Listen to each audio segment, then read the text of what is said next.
Match number 70 Delhi Capitals versus Kolkata Knight Rider. जब ये match शुरू हुआ तब राजस्थान रॉयल्स और मुंबई का मैच चल रहा था। तब तक इस मैच में ये लग रहा था तब तक वो लग रहा था कि मैच में मुंबई ये मैच जीत सकती है और कोलकाता नाइट राइडर के लिए ये मौका बन सकता है। लेकिन जब कोलकाता नाइट राइडर का मैच शुरू हो गया, पहली 2 गेंदें डल गई थी, उस टाइम तक राजस्थान रॉयल्स ने वो मैच जीत लिया और कोलकाता नाइट राइडर टीम को पता नहीं था, सिर्फ उनके सपोर्टिंग स्टाफ को पता था कि राजस्थान रॉयल्स मैच जीत चुकी है और अब ये मैच डेड रबड़ हो चुका है। यानी मैच जब शुरू हुआ था तब डेड रबड़ नहीं था, लेकिन आफ्टर 2-3 बॉलों के बाद जब राजस्थान रॉयल्स ने वो मैच जीत लिया तो वो डेड रबड़ हो गया। मैच डेड रबड़ था, लेकिन दिल्ली ने क्या परफॉर्मेंस दिया है, अपना जिस तरह से उन्होंने आईपीएल की शुरुआत करी थी उस तरह से ही मैच आईपीएल फिनिश किया और केकेआर ने भी जिस तरह से आईपीएल की शुरुआत की थी उसी तरह से आईपीएल फिनिश किया। अगर मैं मैच की बात करूं, केकेआर ने टॉस जीता और पहले फील्डिंग करने का फैसला लिया। केकेआर की विकेट यानी कोलकाता की विकेट पे आप बाद में जब चेज करते हो तो हम बैटिंग अंडर लाइट्स इजी हो जाती है, बैट थोड़ा बॉल जो बॉल है बैट बहुत अच्छा आता है। ये कोलकाता नाइट राइडर्स को पता था क्योंकि उनका होम कंडीशन था और स्टार्टिंग में जब आप बॉल स्पिनर्स बॉल करते हैं तो बॉल फंसता भी है। लेकिन आई डोंट नो, कल कोलकाता नाइट राइडर्स के स्पिनर यानी सुनील नारायण और वरुण चक्रवर्ती दोनों की इतनी बुरी पिटाई हुई है। अगर मैं बोलूं तो दोनों ने काफी 9 की एवरेज से नियर अबाउट 9 की एवरेज से रन दिए हैं और एक विकेट लिया। सुनील नारायण ने 4 ओवर में 38 रन की 1 विकेट लिया, वरुण चक्रवर्ती ने 4 ओवर में 35 रन की 1 विकेट लिया और मैच में वो बना ही नहीं पाए। स्टार्टिंग से लेके अगर मैं बोलूं तो दिल्ली कैपिटल्स मैच में कोलकाता नाइट राइडर्स मैच में हावी थी। उन्होंने अगर मैं फेज बाय फेज की बात करूं तो स्टार्टिंग से वो हावी चल रहे थे कोलकाता नाइट राइडर्स और मैच कहां ट्विस्ट हुआ वो भी मैं आपको बताऊंगा। डीसी ने पहले 6 ओवर 53 रन की 1 विकेट लिया, केकेआर ने 55 रन की 1 विकेट लिया। मिडिल ओवर्स में डीसी ने 97 रन के 2 विकेट गए और केकेआर ने 87 रन किए 5 विकेट गए। जो मिडिल ओवर्स के 5 विकेट थे ना, यहां पे मैच ट्विस्ट हुआ। फाइनल ओवर्स में डीसी ने 53 रन के 2 विकेट गए, फाइनल ओवर में केकेआर ने 21 रन के 4 विकेट गए। तो ये जो मैच ट्विस्टिंग थे ना, ये मिडिल ओवर्स और फाइनल ओवर्स में हुआ है। और जो दिल्ली के स्पिनर्स ने बॉल किया वो बहुत ही काबिल तारीफ, स्पेशल कुलदीप यादव, अक्षर पटेल और साथ में अगर मैं बात करूं तो माधव ने बहुत अच्छी बॉलिंग करी, लुंगी नगीडी ने बहुत अच्छी बॉलिंग करी, जिन्होंने मैच में वापस लेके आए। क्योंकि केकेआर का स्टार्ट बहुत अच्छा हुआ था। बैटिंग में जब दिल्ली ने शुरुआत करी तो अभिषेक पौरल 40 रन पे आउट हो गए, 42 रन की 18 बॉलों में 4 चौके 122 के स्ट्राइक रेट का। केएल राहुल कल क्या बैटिंग कर रहे थे। उन्होंने पावर प्ले में थोड़ा स्लो स्टार्ट किया, दूसरी तरफ से अभिषेक पौरल रन बना रहे थे लेकिन वो स्लोली खेल रहे थे। लेकिन जैसे ही पावर प्ले खत्म हुआ उसके बाद केएल राहुल ने क्या बैटिंग की, उन्होंने 200 की स्ट्राइक रेट के साथ 60 रन किए, 5 चौके 4 छक्के। What a batting he has done. Sahil Parakh वो भी एक फाइंड है दिल्ली की, जो मुझे लगता है जिस तरह से उनके बैट का फ्लो चलता है। उन्होंने सुनील नारायण को बहुत अच्छा छक्का मारा था, वो भी बहुत काबिल तारीफ थी। 24 रन की 17 बॉलों में 3 चौके 1 छक्का। वो भी एक स्पिन में फंस गए लेकिन वो बहुत अच्छी बैटिंग कर रहे थे। अक्षर पटेल 39 रन के 25 बॉलों में 3 चौके 2 छक्के।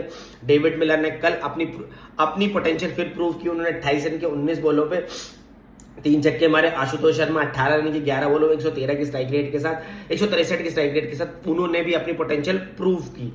बॉलिंग की अगर बात करो तो अनुकूल रॉय ने 2 ओवर में 23 रन की 1 विकेट लिया। सौरभ दुबे, कोलकाता नाइट राइडर की अगर मैं इस टूर्नामेंट की फाइंड बोलूंगा तो सौरभ दुबे, और बहुत लेट फाइंड किया उन्होंने 4 ओवर में 28 रन की, उनको 2 विकेट लिए। उनके कटर्स की में बहुत अहमियत है और वो स्लोअर बॉल्स और कटर्स अपने दिमाग से डालते हैं और बहुत अच्छे से डालते हैं, जो बहुत ही अच्छी बॉलिंग करी उन्होंने। कैमरून ग्रीन 2 ओवर 21 रन 10 की इकोनॉमी के साथ, कार्तिक त्यागी 4 ओवर 55 रन 13 की इकोनॉमी के साथ, Sunil Narayan 4 over 38 run 1 wicket लिया 9 की इकोनॉमी के साथ, Varun Chakravarthy 4 over 35 run 1 wicket. सिर्फ एक सौरभ दुबे है जो कोलकाता की फाइंड है जिन्होंने 7 की इकोनॉमी से रन दिए और 2 विकेट लिए। बहुत ही बढ़िया फाइंड है उनकी। वो भी अगर मैं बोलूं तो उनके लास्ट ओवर में 16 रन बने थे, उससे पहले तक वो सिर्फ 3 ओवर में 16 रन बने थे, 12 रन दिए, 3 ओवर में 12 रन दिए थे, 4 की इकोनॉमी से रन दिए थे और 2 विकेट ले चुके थे।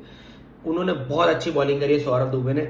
जब कोलकाता नाइट राइडर बैटिंग करने उतरी, उनके कैप्टन अजिंक्य रहाणे का प्लान कुछ और ही था। वो बैटिंग इस तरह से फ्लॉलेस बैटिंग कर रहे थे कि कल लग रहा था कि फिन एलन की जो मतलब खेलने का अंदाज है वो अजिंक्य रहाणे ने ले लिया और फिन एलन ने सिर्फ 20 रन के 13 बॉलों पे 3 चौके और 1 छक्का मारा और लुंगी नगीडी ने उनको बोल्ड कर दिया। सेम डिसमिसल था उनका जैसा दीपक चहर ने और लास्ट मैच में किया था, सेम डिसमिसल लुंगी नगीडी ने किया, उनको 20 रन पे आउट कर दिया। उसके अगले ही ओवर में उसके अगले ओवर नहीं कहूंगा, अजिंक्य रहाणे और कुलदीप मनीष पांडे की बहुत अच्छी पार्टनरशिप हुई। फिर लुंगी नगीडी ने मनीष पांडे को भी आउट कर दिया 43 पे 1 से लेने के बाद। 4.3 गेंदों में 43 रन थे, 8.3 गेंदों में 87 फॉर 2 थे, और उस टाइम पे ऐसा लग रहा था कि कोलकाता नाइट राइडर्स ये मैच इजीली जीत जाएगा। और वहां पे मनीष पांडे का विकेट लुंगी नगीडी ने गिराया। उसके बाद जैसे ही कुलदीप का पहला ओवर आया, कुलदीप ने पहले ही ओवर में कैमरून ग्रीन को आउट किया। फिर उसी ओवर में उन्होंने रिंकू सिंह को भी आउट कर दिया, और मैच में जो ट्विस्ट था वो और बढ़ गया, क्योंकि उस ओवर में नहीं कहूंगा, कैमरून ग्रीन के आउट होने के बाद फिर एक पार्टनरशिप हुई रोहमन पावल और अजिंक्य रहाणे की और वो 128 पर पहुंच गए 13.3 गेंदों में, और 3 ही विकेट गिरे हुए थे। कुलदीप यादव की सेकंड बॉल पे 6 मारने के चक्कर में अजिंक्य रहाणे कैच दे गए, और अजिंक्य रहाणे ने 63 रन किए 39 बॉलों में 4 चौके 4 छक्के 161 की स्ट्राइक रेट के साथ। फिर उसी अगली ही बॉल पे रिंकू सिंह भी आउट हो गया, और वहां से मैच में ट्विस्ट आ गया, यानी 128 पे आप 3 से 128 पे आप 5 हो गए। यहां पे मैं बोलूंगा कि अभिषेक पौरल ने एक बहुत बड़ी मिस्टेक की। कल कुलदीप यादव की हैट्रिक हो सकती थी, उन्होंने कैच मिस कर दिया जो तेजस्वी दहिया का, अगर वो उस अगली बॉल पे कैच पकड़ लेते तो कुलदीप यादव की वो हैट्रिक हो जाती और मैच में वो ट्विस्ट मैच में वहीं पे खत्म हो जाता। लेकिन वो 3 विकेट के बाद कुलदीप यादव की वो हैट्रिक मिस हुई है, बिकॉज अभिषेक पौरल ने वो कैच ड्रॉप कर दिया। रेगुलेशन कैच था, विकेट कीपर को वो कैच पकड़ना चाहिए, और कुलदीप यादव की हैट्रिक मिस हो गई वहां पे। तो कुलदीप यादव ने वहां पे जो पंच दिया वो बहुत बढ़िया पंच था। रोहमन पावल ने 29 रन के वो रन आउट हुए 21 बॉलों पे, वो भी कुलदीप यादव को समझ नहीं पा रहे थे। अनुकूल रॉय 9 रन किए, उसके बाद मैच में कुछ बचे नहीं है। 128 पे आप 3 थे 13.1 गेंद में, और 163 तक आपकी पूरी टीम ऑल आउट हो गई। बॉलिंग की अगर बात करूं, मिचेल स्टार्क ने 3 ओवर किए 26 रन 2 विकेट लिए, बहुत बढ़िया स्पेल डाला उन्होंने। आकिब ने भी 2 ओवर 23 रन, बहुत एक्सपेंसिव साबित हुए। लुंगी नगीडी क्या फाइंड है दिल्ली की, और दिल्ली डेफिनेटली उनको रिटेन करेगी। 3.4 गेंदों में 27 रन किए, 3 विकेट लिए लुंगी नगीडी ने, क्या बोल 7 की इकॉनमी, और क्रूशियल टाइम से विकेट निकाले। फिल एरन का विकेट निकाला जब वो रन बना रहे थे, और 87 रन बन चुके थे 8 ओवर में, तब उन्होंने मनीष पांडे का विकेट निकाला, वो भी बहुत क्रूशियल टाइम में विकेट निकाला। अक्षर पटेल बहुत एक्सपेंसिव साबित हुए, पहले 3 ओवर बहुत एक्सपेंसिव, चौथा ओवर जब उन्होंने डाला तो कुलदीप तेजस्वी दहिया का विकेट लेकर थोड़े कम एक्सपेंसिव हुए। माधव तिवारी भी कल थोड़े से कटस नहीं मार पाए, 2 ओवर में 20 रन दिए। कुलदीप यादव की ये जो 3 विकेटें, ये 4 विकेटें हो सकती थी, और अक्षर पटेल का जो तेजस्वी यादव का विकेट था वो कुलदीप यादव में जा सकता हूँ। 4 ओवर 29 रन और 3 विकेट, जैसा ही उनका वो स्पेल आया था उसने मैच में बहुत ही इंपैक्ट डाला और मैच को दिल्ली की तरफ मोड़ दिया।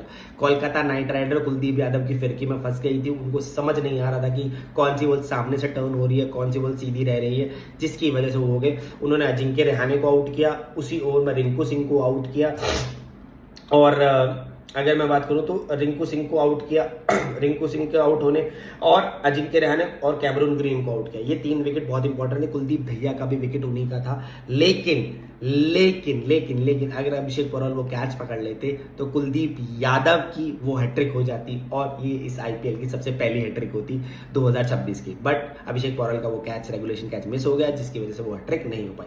अगर इस मैच के टर्निंग पॉइंट्स की अगर मैं बात करूं तो मैच के टर्निंग पॉइंट्स थे राहुल का 60 रन करना, उसके बाद लास्ट ओवर्स में अभिषेक मिलर और डेविड मिलर और आशुतोष शर्मा की हिटिंग, जिसकी वजह से वो 200 क्रॉस कर गए, लेकिन एक टाइम पे लग रहा था कोई 200 भी नहीं बना पाएंगे। उन्होंने 203 रन का स्कोर किया।